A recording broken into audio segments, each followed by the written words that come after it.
Olá, bom dia a você que nos assiste. Primeiramente, quero agradecer a você, amigo telespectador, que me permite entrar em sua casa nas manhãs de domingo, para poder levar a você informação sobre a cultura no campo e as boas iniciativas para o segmento do agronegócio. Todos os domingos, às 7h30 da manhã, estamos aqui esperando por você. E o Goiás no Campo de hoje começa agora.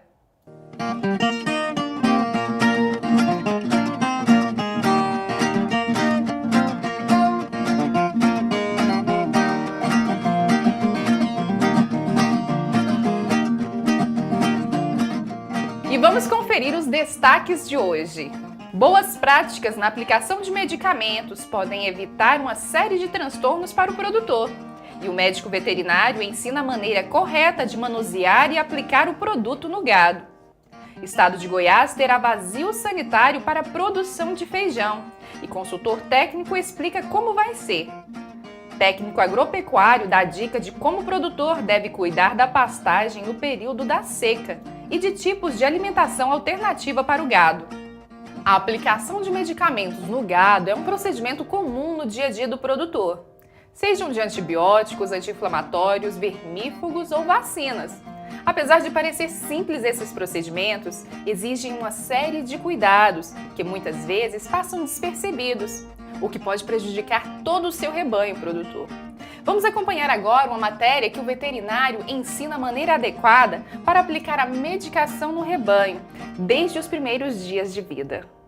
Nas fazendas de pecuária, os cuidados com o gado são constantes e o manuseio de medicamentos é frequente por parte dos responsáveis pelo rebanho. Mas será que os produtores estão aplicando e manuseando corretamente esses medicamentos? São práticas que às vezes passam despercebidas. E na Fazenda Procampo, em Bela Vista de Goiás, produtores de várias regiões passam por treinamentos para melhor cuidar do seu rebanho, o que deve ser feito desde os primeiros dias de vida do animal. Aqui a gente começa a parte de imunização dos animais, cuidando da sanidade. Então são animais jovens, ainda com pouca proteção contra doenças. Então a gente começou o trabalho de proteção desses bezerros quando nós fornecemos o colostro para eles. Então foi uma imunidade inicial. A partir do momento que eles vão se desenvolvendo, o bezerro precisa de adquirir uma imunidade própria. Aí é que entra a qualidade da mão de obra que vai fazer esse trabalho. Então nessas vacinações aqui, nós escolhemos uma vacina de boa qualidade, o armazenamento desse material. Nós escolhemos seringas e agulhas corretas e, fundamental, algumas vacinas ela é feita individual na fazenda, a gente faz uma avaliação, o que precisa. Qual que é a importância de começar esse trabalho logo desde os primeiros dias de vida do animal? Porque algumas doenças, tipo clostridiose, a bezerra pode morrer por volta de 2 ou 3 meses já com a doença, ou até antes. Então já começa a fazer imunização antes. Uma das vacinas, algumas vacinas, por exemplo, nós fazemos nas mães gestantes, que através do colostro vão imunizar essas bezerras. Então a gente começa a pensar na sanidade dessas bezerras antes mesmo delas nascerem. Aí a partir do momento que ela nasceu, aí nós estabelecemos o calendário sanitário, ela vai tomando as vacinas delas. A boa prática de manuseio da medicação é de extrema importância para o animal, para que ele fique imunizado. As boas práticas são essenciais para que o animal realmente fique imunizado. Porque pode ser, por exemplo, que eu aplique uma vacina e ela não tenha nenhum resultado nesse animal. Por exemplo, eu tenho a maioria das vacinas, elas são aplicadas por via subcutânea. Dependendo da escolha que a pessoa fizer da agulha e a maneira de aplicar, ao invés dessa vacina ficar subcutânea, ela pode ficar intradérmica, ficar na pele do animal, não teria nenhum resultado. Se ela é para subcutânea, eu não posso pegar uma agulha que atinja o músculo. Então, isso aí é para realmente eu aplicar e ter um efeito. Quais são as doenças mais comuns nos primeiros anos de vida do animal? O início tem grande incidência de diarreias nas bezerras. Depois de incidência de diarreia vem muita tristeza parasitária, clostridiose, que incluindo botulismo, carbúnculo sintomático, raiva, a fitose, que o estado está livre com vacinação no momento, mas, por exemplo, a sequência de diarreia, tristeza parasitária e clostridiose são as mais responsáveis por doenças que levam a óbito das bezerras ou atrapalham o desenvolvimento delas. E aqui nessa área, quais são os cuidados que tem que ter com os bezerros além da vacinação? Aqui é a higiene de bebedouro e dos coxos de alimentação. Você vai evitar muita diarreia, muita contaminação. É questão de higiene, fornecimento correto do leite com higiene e o volume certo de leite a ser fornecido ao dia. E aqui também volta a frisar a importância da mão de obra. A mão de obra tem que ser muito especializada em criação de bezerras. Elas são muito sensíveis, sem nenhuma proteção. Então, assim, todo investimento de uma fazenda, ele pode ser inviabilizado por falta de treinar os seus funcionários. Muitas vezes o erro que ocorre na fazenda não é a culpa do funcionário em si, é a falta de treinar ele. Ele é bom, mas não é treinado, é o que mais ocorre. Jean Pires é um produtor que faz parte da agricultura familiar. A propriedade dele é no município de Goiás. Ele consegue tirar em média 450 litros de leite por dia, com 49 vacas em lactação. A expectativa do produtor, ao fazer o treinamento de bovinocultura de leite, é aprender mais para poder aumentar a sua produtividade e, consequentemente, a renda familiar. É muito importante para aperfeiçoar o que nós já sabemos, porque geralmente em quase todas as fazendas sempre tem algo a melhorar. Isso é o que eu penso. E na sua propriedade, o que pode ser melhorado? Essa em relação da criação de bezerras, o combate a diversas doenças que lá tem muito, no caso de diarreia, por exemplo. Aqui eu estou aprendendo uma prevenção muito boa para isso. Na vacinação, as práticas da boa vacinação, o que você pôde aprender aqui hoje? Tem muitos requisitos que eu mesmo não sabia. Por exemplo, até o jeito de você aplicar o remédio influencia na formação de caroços ou não. E o jeito de se aplicar e também o jeito de você segurar o bezerro. Esse bezerro, por exemplo, está com diarreia e precisa ser medicado. O veterinário vai ensinar como deve ser feita essa medicação através do soro. Para tirar o ar da mangueira que pode prejudicar ele. Então é o seguinte, vamos aproveitar essa posição que é mais confortável. Então se o animal está dando para você um pouco de trabalho, aí você contém ele assim, ó. Então o animal está desidratado, você tem que salvar ele por alguma coisa. Uma vaca está com um problema de saúde, vai ter que tomar o soro também. À medida que você pegou a veia do animal, você solta, conecta isso aqui. Aí você deixa o soro descer. Aí você vai regular a velocidade para você não matar o animal. Então, quando você está dando um cálcio para o animal, no caso de uma vaca, você vai dar gotas lentas, senão você pode matar a vaca. Um soro glicosado, gotas um pouco mais rápidas. E só no caso de uma hidratação, um soro fisiológico seria uma velocidade maior. Para você conferir se está na veia, você vem abaixo isso aqui assim, ó, o sangue está voltando, tá vendo? Então eu tenho certeza que ele está indo para vindo a venosa.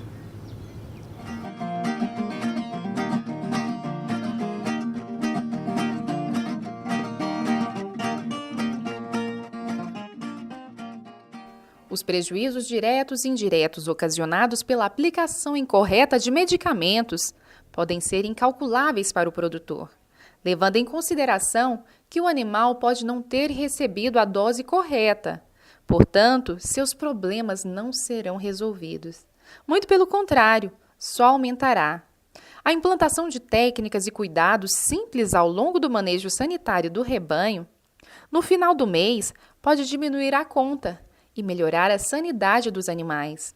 Afinal, o produtor terá certeza de que todos os animais receberam o medicamento, não houve contaminação ou transmissão de agentes infecciosos e o desperdício foi reduzido. Com todos esses cuidados dispensados ao animal, o único que tem a ganhar é o produtor, que consequentemente terá uma produtividade maior, com um gado de mais qualidade e livre de doenças. E agora vamos saber como está a cotação da pecuária para o estado. A arroba do boi gordo, R$ 115,01 à vista. Com 30 dias, R$ 117,06. A arroba do boi rastreado, R$ 117,06 à vista. Com 30 dias, R$ 119,10.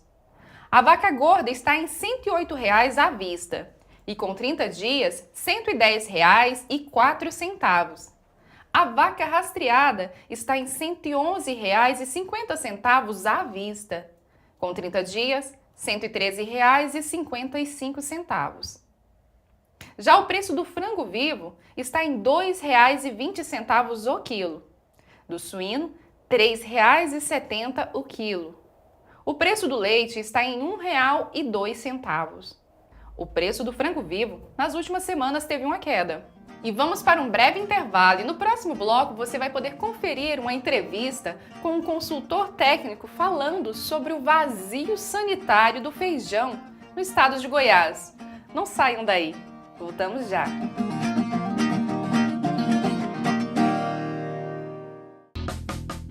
O sucesso de uma empresa está diretamente ligado à fortificação da sua marca junto ao seu público.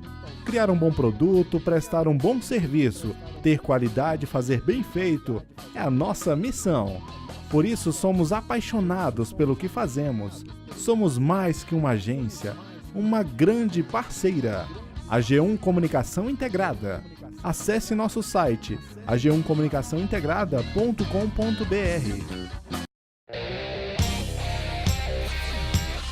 Estúdio e produtora Aba Music. Gravação e produção musical, jingles, vinhetas, spot para comerciais, programete para rádio, duplicação de CD e DVDs. Estúdio e produtora Aba Music.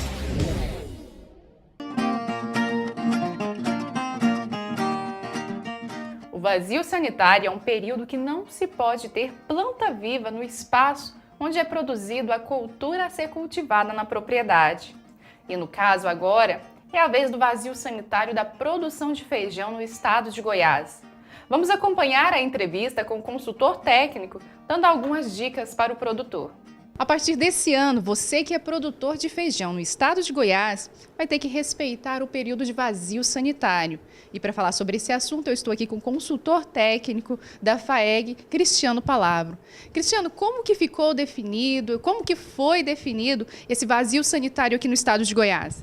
Bom, esse período de vazio sanitário foi uma solicitação dos produtores rurais aqui de Goiás para tentar mitigar os problemas que a gente vem tendo com a praga mosca branca e o vírus do mosaico dourado. Esse vazio foi formulado depois de uma série de reuniões que a gente teve aqui na Federação da Agricultura, trazendo esses produtores rurais junto à Agrodefesa e junto à entidade de pesquisa, que é a Embrapa, para a definição de um período aí que funcionasse tecnicamente para reduzir os problemas da praga e que não inviabilizasse economicamente a cultura aqui dentro do estado. E como que ficou dividido essas regiões que vão ser feito esse vazio sanitário e quais as datas? Realmente visando não prejudicar tanto a parte econômica e a viabilidade da cultura de feijão, a gente dividiu o estado em duas grandes regiões. Uma envolvendo a parte sul do estado, a região sul, sudoeste e sudeste, e outra na região norte, que engloba aí as regiões, os municípios das regiões da Estrada de Ferro, em torno do Distrito Federal, Vale do Araguaia, o norte e o nordeste do estado. Para cada uma dessas regiões, as datas serão diferentes. E por que só agora foi definido o vazio sanitário no estado de Goiás, no caso para a cultura do feijão? Realmente os problemas com a mosca branca, eles vêm aumentando aí nos últimos tempos, culminando aí em 2012, a gente teve prejuízos muito graves com essa praga, onde lavouras foram dizimadas aí pelo vírus do mosaico dourado. Então realmente a gente teve que tomar uma atitude mais restritiva para evitar que esse problema acontecesse. A gente tem uma situação aqui em Goiás de primeira, segunda e terceira safra, então praticamente durante todo o ano você tinha produção de feijão.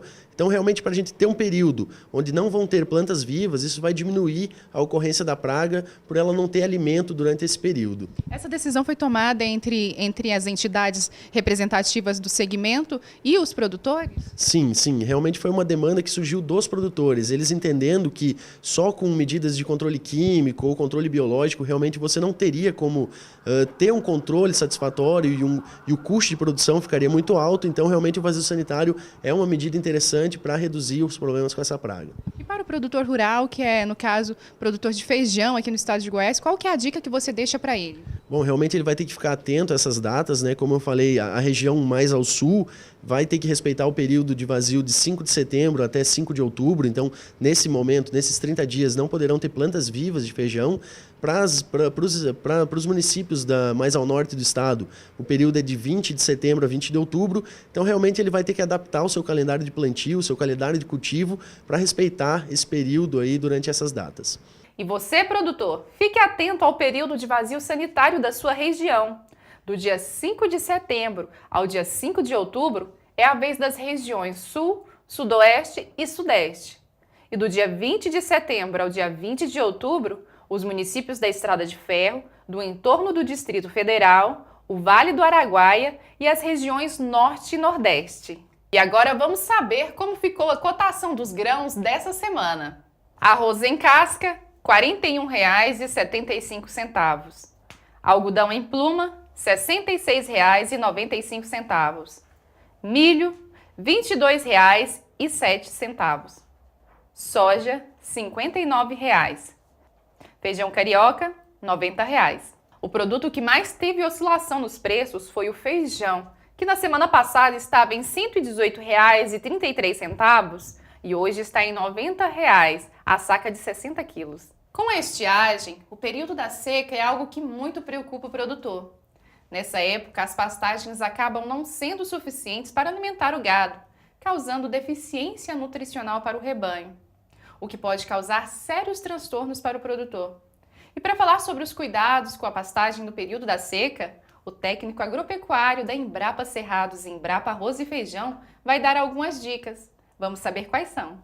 O conhecimento do produtor em relação à região que ele produz é algo muito importante. Isso pelo fato de se ter os períodos de estiagem e chuvas bem definidos. Então é necessário que se tenha um bom planejamento para manter a boa produtividade. No verão, que tem em média 180 dias de chuvas, oferece todas as condições para a forragem, para o pasto produzir, com boas temperaturas, boa umidade e luz. Já no período seco, é justamente o contrário. Você se prepare, planeje para você conservar, né, ou usar outras técnicas disponíveis para você superar esses 180 dias de seca. Né? Uma das alternativas mais ousadas, mais comuns, sabe, com o advento do proteinado, do sal proteinado, é o diferimento das pastagens. Tá? Vocês estão vendo aqui do lado uma pastagem que foi manejada durante todo o período chuvoso, né? E depois ela foi diferida, sabe? Nós paramos de usar, vedamos esse pasto e aproveitamos o final da chuva para ter uma reserva para o período chuvoso. Uma das dicas dada pelo técnico agropecuário é aproveitar o excesso de forragem no período chuvoso, manejando de uma forma que na estiagem tenha reservas para poder passar os 180 dias de seca. É claro que essa pastagem a gente pode chamar até de um feno em pé, né? Ele mantém o vigor, a quantidade de forragem, mas aquilo ali você tem que botar na cabeça que é fibra, né? Então todas as deficiências que esse pasto vai ter vai ser superado através do uso de um mineral proteinado, sabe? Que é um mineral em que você entra com resíduos de grão para nutrir a deficiência desse pasto. É uma das alternativas. Agora existem outras alternativas também. Você pode usar o estilosante mineirão, que é uma leguminosa, né, que você faz um banco de proteína através do estilosante, através do feijão guandu ou qualquer outra fonte de proteína, né, e usa no período seco o capim vedado, né, e o banco de proteína. É uma das alternativas. Outra alternativa também é a cana com ureia. A cana tem um alto teor de energia, de sacarose, sabe? E o bovino tem o milagre de transformar a ureia em proteína nitrógeno no organismo. É uma alternativa também. E como que o produtor pode preparar esse pasto? Iniciou a chuva, ele estrategicamente pode fazer uma adubação de cobertura com ureia, o capim vai responder rápido. Ele pode fazer a divisão das pastagens dele e optar por um pastejo rotacionado, que você vai usar com mais eficiência o pasto. É importante também que o produtor tenha conhecimento do material, estar atento ao tipo de capim, de cultivar que será utilizado em cada região, cada clima e cada tipo de rebanho. Por exemplo, você tem os pânicos, que são um material que tem uma resposta muito rápida, né? O gado faz o pastejo e ele tem um poder de resposta muito rápida. Então você tem condições de aproveitar ele num espaço maior durante o período da chuva, né? E você tem materiais como o paiaguás, que é um capim que foi lançado em Embrapa, específico para o período da seca, sabe? É um capim excelente para você vedar, para você diferir e usar no período da seca. Por quê? Porque ele preserva mais a relação folha-caule para ser usado no período que não tem chuva, né, no período seco. Nós temos capins específicos para água e seca e temos capim específico só para seca ou só para água. Sabe? Por exemplo, o mombaça é um capim que ele dá uma resposta muito grande no verão. Ele tem uma capacidade de rebrota e uma relação folha-caule muito maior, quer dizer, a quantidade de folha e o poder de rebrota dele é muito grande. É uma alternativa para você usar no verão. Nós temos os pânicos também, o mombaça, o colonião, sabe, que tem boas respostas nas chuvas, né? Mas na seca ele quase não produz, porque não tem fatores que dêem uma resposta, ele não guarda a reserva para o período seco. Enquanto o paiaguás, o piatã, o braquiarão, sabe, tem boas respostas na chuva e guarda uma reserva muito grande para o período seco, através do uso, como eu falei, de um mineral proteinado, né? Você resolve o problema da chuva usando técnicas relativamente baratas. No período da seca, existem várias alternativas para manter a boa alimentação do gado, e a silagem é uma delas.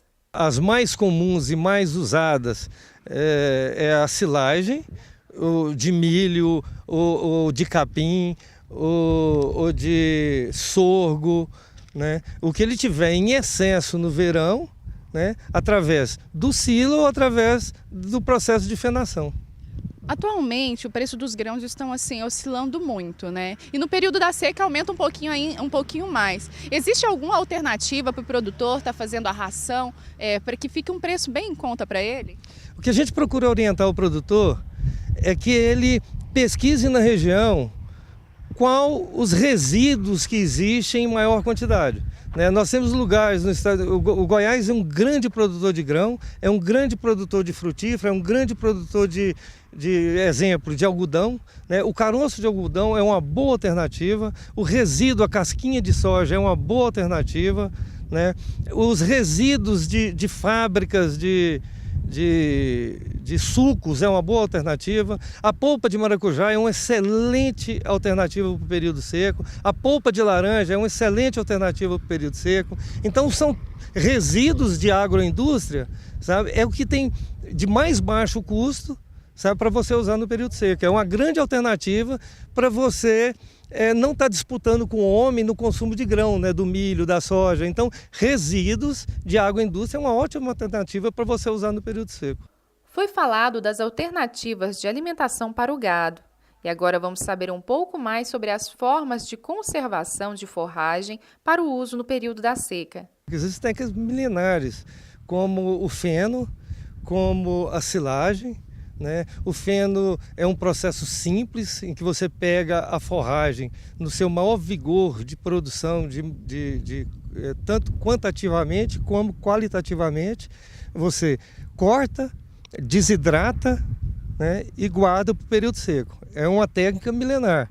E a outra alternativa também é a silagem, que é você pegar, igual o feno, pegar a planta no maior vigor de produtividade, né, cortar e um processo anaeróbico de conservação você guardar para o período seco. Esse é o processo da silagem, em que você pega esse material, né, e corta, usa técnicas de conservação de silagem de silos de superfície ou de silos de cisterna.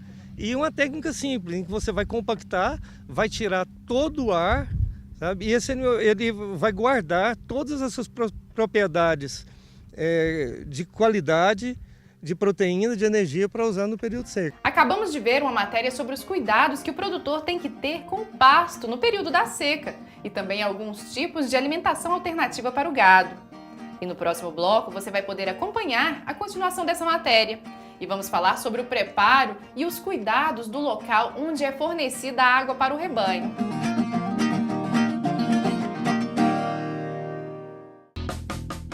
O sucesso de uma empresa está diretamente ligado à fortificação da sua marca junto ao seu público.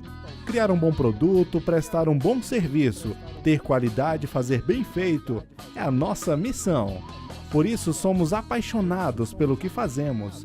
Somos mais que uma agência, uma grande parceira. A G1 Comunicação Integrada.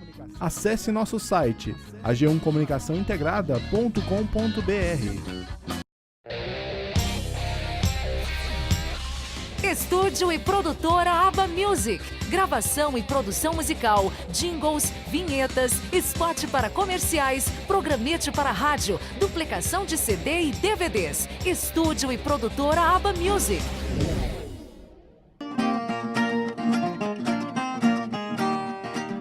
Um bom dia para você que ligou a sua televisão agora. No bloco anterior, falamos do preparo do pasto para o período de seca e também dos tipos de alimentação alternativa para o rebanho. E agora vamos saber quais são os cuidados com os locais onde é fornecida a água para o gado na época da estiagem. Toda a atenção e cuidado dispensado ao rebanho bovino é de grande importância para o bom desempenho do animal e, consequentemente, uma boa comercialização para o produtor.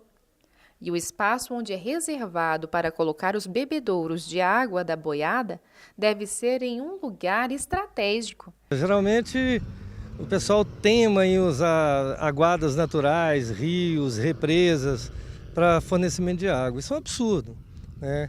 Os bebedouros e as cocheiras de sal mineral têm que ficar em lugar estratégico.